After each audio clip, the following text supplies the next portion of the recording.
شریعت میں جب بھی کسی وقت کی یا کسی خاص رات کی کوئی فضیلت آتی ہے تو اللہ تعالیٰ اس کو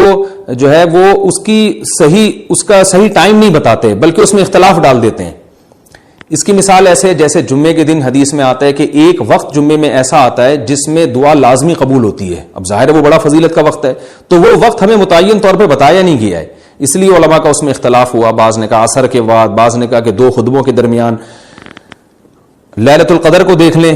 لیلۃ القدر کی فضیلت میں قرآن بھی ہے، بہت ساری احادیث ہیں، لیکن لیلۃ القدر کی رات ہے کون سی یہ اللہ نے اس میں ابہام ڈال دیا۔ تاخراتوں میں 21 بھی ہو سکتی ہے، 23 بھی ہو سکتی ہے، بعض بلکہ حدیث سے 22ویں رات کا بھی ہونا ثابت ہے، زیادہ امکان 27ویں رات کا ہوتا ہے، تو وہ متعین نہیں ہے۔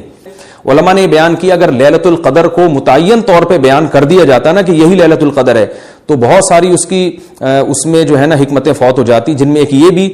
کہ اس رات میں جہاں عبادت کا ثواب بہت ہے، گناہ کا عذاب بھی بہت ہے۔ پھر اگر اس رات میں کوئی گناہ کرتا تو وہ اللہ کے عذاب سے نہ بچ پاتا، کیونکہ وہ اللہ متعین کر دیا کہ یہ لیلۃ القدر ہے، تو کیسے تم اس میں گناہ کر رہے ہو؟ اب معاملہ اللہ نے مبہم رکھ دیا کہ بھئی یہ بھی ہو سکتی ہے تو اگلے دن بھی ہو سکتی ہے۔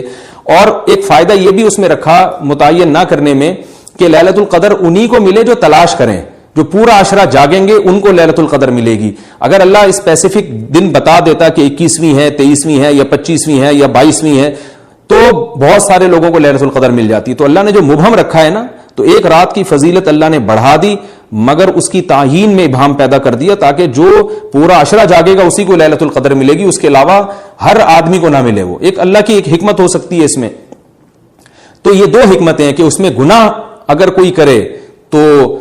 اس پر عذاب نہ آ جائے، کیونکہ اگر متعین کر دیا جائے گا تو پھر گناہ کیسے تم کر رہے ہو اس رات میں، تو اللہ نے اس میں بھی ابہام پیدا کر دیا۔ جو گناہ کرنے والا ہے اگرچہ وہ بڑا گناہ گار ہے اس رات میں، چاہے وہ رمضان کا آخری عشرے میں کسی رات میں بھی گناہ کرتا ہے، لیکن کم از کم اتنا عذر تو ہے کہ اس کو کیا پتا تھا کہ یہ آج لیلۃ القدر ہوگی۔ تو دوستو دیکھو نا، اللہ پاک کے کتنے بڑے احسان ہیں ہمارے اوپر۔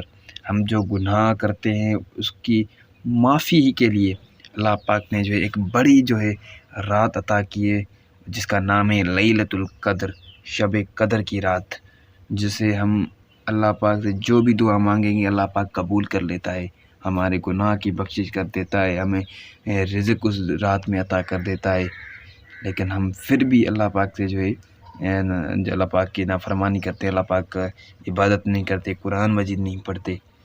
تو اللہ پاک ہم سب کو ہدایت دے گا اس جو ہے بھلاری رات کے صدقے۔ تو کوشش کیجیے کہ آج کی جو رات ہے وہ ساری رات جاگنا ہے ہمیں، اور اللہ پاک کی عبادت کرنی ہے، اللہ پاک کو اچھے اچھے ناموں سے اللہ پاک کو پکارنا ہے، نفل ادا کرنے ہیں، تو ساری رات جو ہے ہمیں جاگ کر گزارنا ہے۔ تو امید کرتا ہوں کہ ساری رات جو ہے ہم جاگیں گے، اللہ پاک کی عبادت کریں گے، اللہ پاک سے دعائیں مانگیں گے، اپنی بخشش کروائیں گے، اپنے رزق کے لیے دعا مانگیں گے، اپنے ماں باپ کے لیے دعا مانگیں گے، اپنے گھر والوں کے لیے، اپنے رشتہ داروں کے لیے، خصوصاً اپنے ماں باپ کے لیے، اپنے جو ہمارے چلے گئے ہیں ان کے لیے۔ تو امید کرتا ہوں آپ سب یہ دعا بھی کریں گے۔ آج کے